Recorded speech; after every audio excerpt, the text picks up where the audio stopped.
Most discussions of narcissistic abuse describe flying monkeys as assistants, enablers, or agents acting on behalf of the narcissist. While these descriptions are often accurate, they do not fully explain the psychological role that flying monkeys serve within narcissistic systems. To understand their deeper function, it is useful to examine the relationship through the lens of object relations theory. Thinkers such as Melanie Klein, Donald Winnicott, Otto Kernberg, and Heinz Kohut argued that human beings do not simply interact with people as they exist in reality. We carry internal representations of others within our minds. These internal objects become part of our psychological structure and help shape how we experience relationships, regulate emotions, and understand ourselves. Healthy psychological development allows these internal representations to become increasingly integrated and realistic. We learn that people possess strengths and weaknesses simultaneously. We learn that disagreement does not transform a friend into an enemy. We learn that disappointment does not erase affection.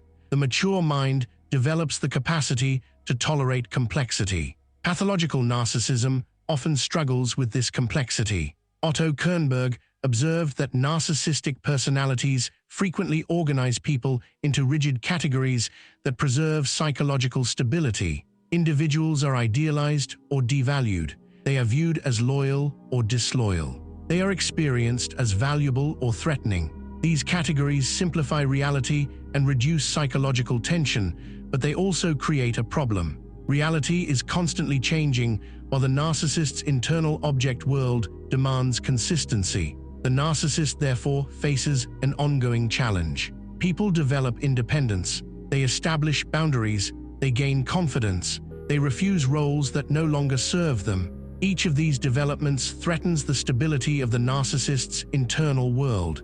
If a designated admirer stops admiring, the object changes. If a designated scapegoat refuses blame, the object changes. If a designated villain demonstrates maturity or reasonableness, the object changes. The narcissist is confronted with evidence that contradicts the fantasy structure upon which their psychological equilibrium depends. This is where object consistency becomes important. The narcissist requires certain people to remain psychologically recognizable. The hero must remain heroic. The loyal supporter must remain loyal. The betrayer must remain a betrayer. The problem must remain the problem. These roles cannot shift easily because the fantasy depends upon stability. The narcissist is therefore motivated to preserve consistency not only within their own mind, but also within the social environment surrounding them. Flying monkeys frequently emerge as instruments of this stabilization process. Their role extends far beyond simple agreement. They function as external validators of the narcissist's object world. When the narcissist claims that a particular individual is selfish,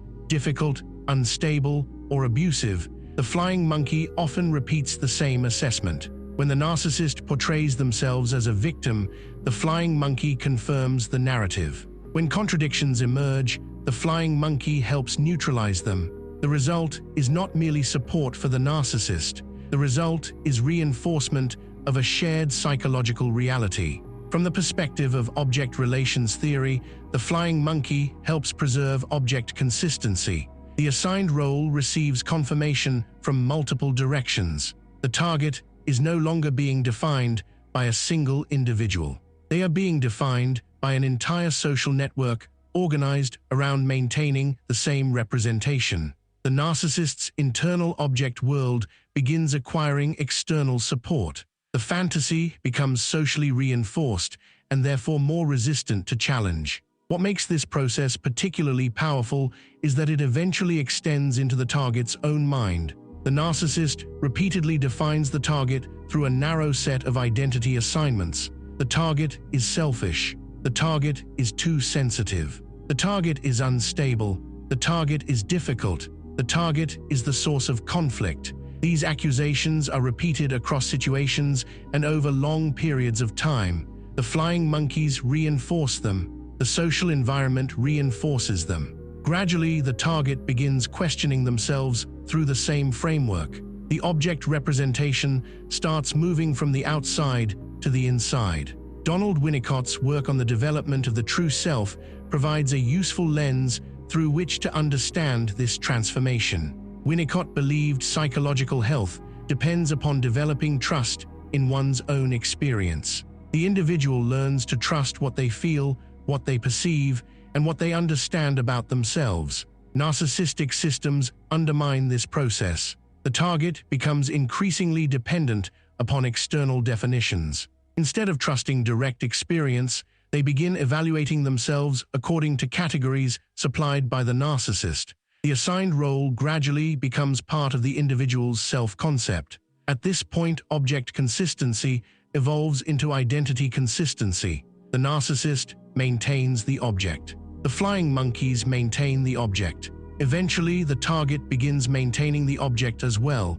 The assigned identity becomes self-reinforcing. The target searches for evidence supporting it. They interpret events through it. They monitor themselves according to it. The role no longer requires constant external enforcement because it has become integrated into the individual's understanding of who they are.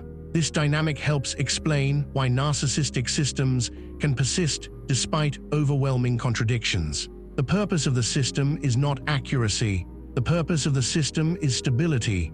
Any evidence that threatens object consistency becomes psychologically dangerous because it threatens the fantasy itself. The target's growth becomes a problem. The target's independence becomes a problem. The target's success becomes a problem. These developments challenge established roles and therefore destabilize the narcissist's internal world. The deeper function of flying monkeys is therefore not simply to attack the target. Their function is to preserve consistency between the narcissist's internal fantasy and external reality. They act as custodians of the object world. They reinforce roles. They stabilize identities. They help ensure that every participant continues occupying a psychologically familiar position within the system. The narcissist's fantasy becomes a shared fantasy because multiple people are actively maintaining it. This reveals why recovery often requires more than physical separation. Leaving the narcissist does not automatically dissolve the object representations established during the relationship. Survivors frequently discover that they continue carrying the assigned roles long after contact has ended. They continue viewing themselves through categories that originated within the narcissistic system. They continue hearing accusations that have become part of their internal dialogue. The fantasy survives because it has been installed within the structure of the self. The central insight is that flying monkeys help maintain far more than a narrative. They help maintain an entire psychological architecture. They preserve object consistency within the narcissist's shared fantasy. The narcissist depends upon it. The flying monkeys reinforce it. The target eventually internalizes it. The greatest success of the system occurs when the assigned role becomes indistinguishable from identity itself. At that point, the fantasy no longer exists solely within the narcissist's mind. It has successfully expanded into the minds of everyone involved.